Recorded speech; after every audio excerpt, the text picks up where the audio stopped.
düzgün qidadan başlayır.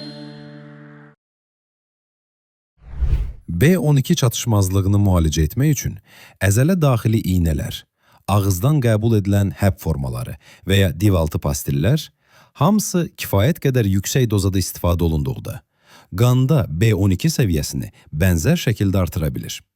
Amma bu nəticələr əsasən qan analizinə əsaslanır. Klinik nəticələrə, yəni real simptomların yaxşılaşmasına yox. Bu səbəbdən bəzi mütəxəssislər düşünür ki, ağır B12 çatışmazlığı olan şəxslərdə ilkin mərhələdə iynə ilə B12 daha uyğun ola bilər. Ancaq düzgün müalicə olunsa belə, sinir sistemi ilə bağlı simptomların tam bərpası aylar, hətta illər çəkə bilər. Bəzən isə heç düzəlməyə bilər. Ona görə ən yaxşı yol B12 çatışmazlığının qarşısını almaqdır. B12 nə bitkilər, nə də heyvanlar tərəfindən istehsal olunur. Yalnız bakteriyalar tərəfindən hazırlanır. Bu səbəbdən B12-nin bir mənbəyi nəcisdir. Məsələn, qohum növlərimiz olan meymunlar və qorillalar B12-ni bəzən nəcis yeməklə alırlar. Yağışdan sonra daha çox etdiyi də müşahidə olunub. Yəqin ki, həm qida, həm də isti bir şey yemək istəyi. Xoşbəxtlikdən, müasir sanitariya sayəsində insanlar üçün bakteriya və nəcis artıq etibarlı mənbə deyil.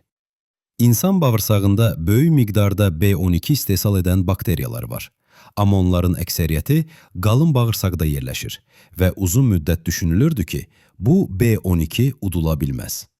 Bunu necə bilirdik? Çünki insanlara radioaktiv işarələnmiş B12 birbaşa yoğun bağırsağa yeridildikdə onun udulmadığı görünürdü. Amma problem var idi. Kolon 150 santimetrdir. Amma maddə cəmi 30 santimetr içəri verilir.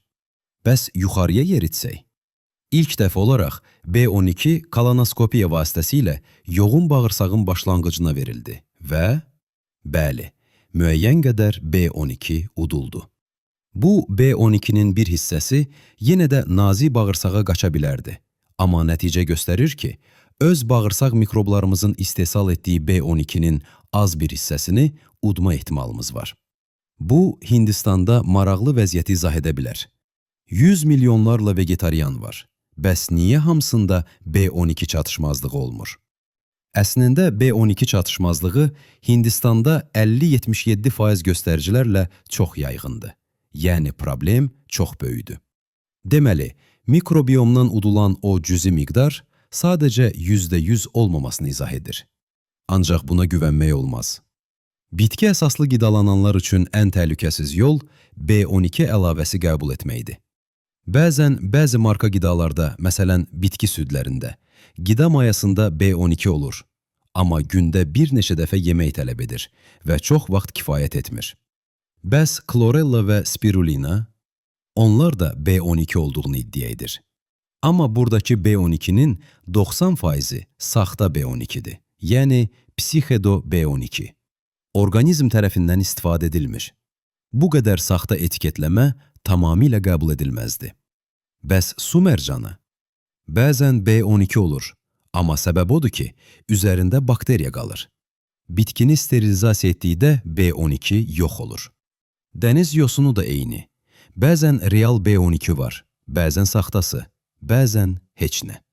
Bir araşdırmada dəniz yosunu B12-ni pisləşdirdi, digərində isə yaxşılaşdırdı. Amma yenə də bəzilərində vəziyyəti pisləşdirdi. Bu səbəbdən zənginləşdirilməmiş bitki əsaslı qidalanan hər kəs mütləq B12 əlavəsi qəbul etməlidir. Amma hansı növ ən yaxşıdır? ChatGPT köhnə modellər deyirdi ki, metilkobalamin siyanokobalamindən yaxşıdır. Amma bu yanlışdır. Bu sadəcə supplement şirkətlərinin reklamıdır. Dr. Greger deyir ki, əksər insanlar üçün ən yaxşı forma siyanokobalamindir.